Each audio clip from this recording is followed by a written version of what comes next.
Et Monsieur Perromort est arrivé, Michael Perromort, vous êtes chef du service d'urologie de l'hôpital Cochin. Cette fameuse étude de contamination, où on se contamine, vous avez des éléments ? Ah non, moi j'en ai aucun sur cette étude-là, mais ce qui est amusant, c'est qu'il y a eu plusieurs études faites dans d'autres pays, elles sont souvent contradictoires. Il y a eu une étude, par exemple, en Angleterre, il y a quelques semaines, qui nous disait qu'on se contaminait le plus à la maison, en famille. Donc, ce qui est un argument anti-confinement, d'une certaine manière. Donc, ce sera une étude de plus. Je ne sais pas si elle est valable pour tous les pays et tous les instants. Vous savez bien qu'il y a aussi un problème.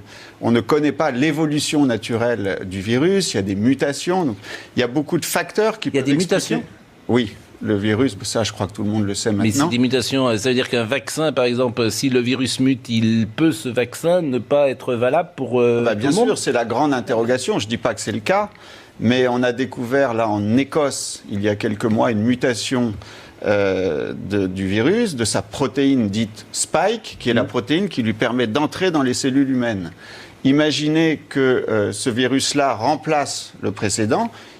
On peut croire que le nouveau vaccin soit efficace aujourd'hui, mais pas sur la souche mutante. Donc ça, c'est une possibilité. Je n'en sais rien. Vous avez bien fait de venir ce matin, vous nous avez bien rassuré.